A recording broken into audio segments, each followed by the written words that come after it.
si Brandon, asan ka?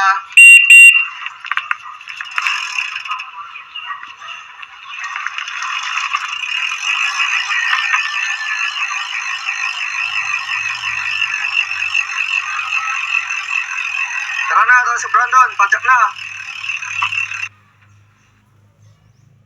Magandang araw po sa ating lahat. Muling yung napapanood si Noboy. Yan. So ngayon, kararating lang namin ni si Brandon dito sa school. Ito yung bag ko. Tapos yung helmet. Ito. Ito yung bike. Makaparada lang. So, tinan nyo naman. Tagakto pa ng pawis yan. Ilang inom lang mo ng tubig. Yan. Balik kararating walang din dito. Exactly 7:40 AM. 20 minutes bago mag-start yung yung klase. So, ito. Kunin ko lang yung mga gamit. Hopya. Nagmutang mo na tuloy. Ayan. Sayang pa. Kaya na ako dun sa ability. Hindi ko lang alam kung ano. Ito yung gusto ko malaman. Medyo parang ano talaga. Sinubukan ko umalis kayo sa bahay exactly sharp 7 AM. So 40 minutes akong pumadyak kasi napaka-traffic ang daan niya. Pero ang gusto mo malaman, kapag ganong Friday, gusto ko makita kung gaano nga sila karami sa loob yung sa classroom. Yung pag halimbawa, hindi ako maaga kasi hindi ko pa totalan naranasan i-document yung kung ilan na sila sa loob ng classroom. So malapit na ako sa classroom namin. Siya naka-open yung classroom. Tao po! Grabe, apat pa lang tayo? Ba, first time maaga ka. 5 days yun. Pwede ka lang Yung pumasok. OJT? Grabe ah. Di ba yung OJT? Kala ko marami na kayo. Bilis lang mo, Neng. 18 days yung OJT nyo natin. 18 days ba? Oo. Parang pa 2 weeks. So kita nyo naman, ito pala sila. Pang-apat pa lang ako nakarating dito. Pero sabi naman, 1, 2, 3. okay. Tapos ako ika-apat. Yun, ika-5.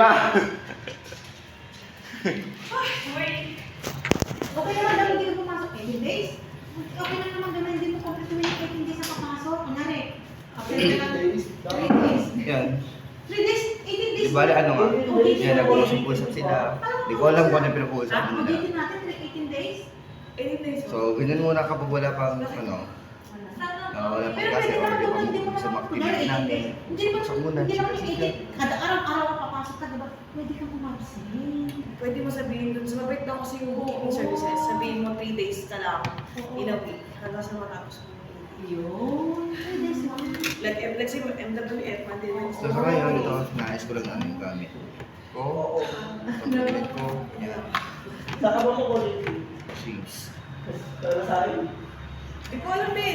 Doon ko eh. Sa akin. 9 days, char. Pwede 9 days sa 9 days. O, hindi lang kaya ano, kasi nasabi ko no, okay lang yun.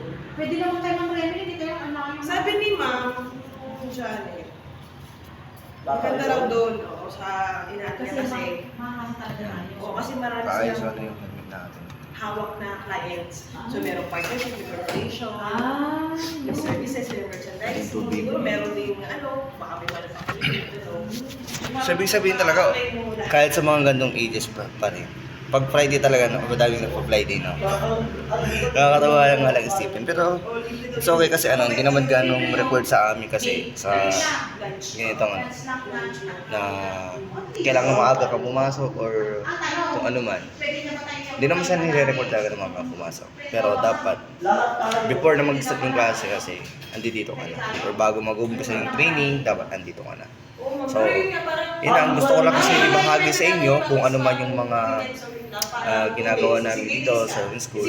Pero ito pa lang yung unang pagbabahagi ko na kung ano yung ginagawa namin. Siguro sa mga next videos or sa mga ibang activities or sa mga next, basta sa mga next video na lang ipapakita ko or ipapakita ko kung ano yung ginagawa namin sa training room namin. Yan.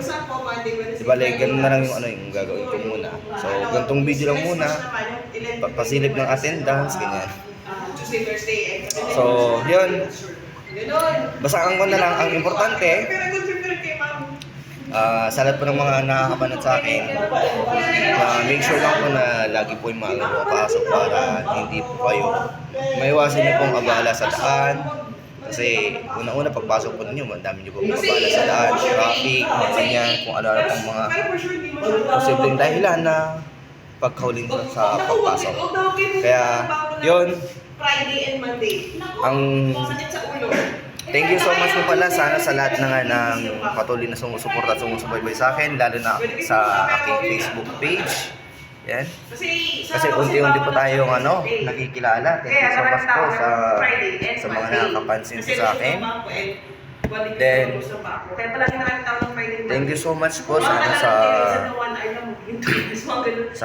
pag-follow and share niyo po sa mga videos ko through my FB page, Noboy Padjak, at sa aking mismong YouTube channel na Tib Kirupidal. Thank you so much po and God bless po sa ating lahat.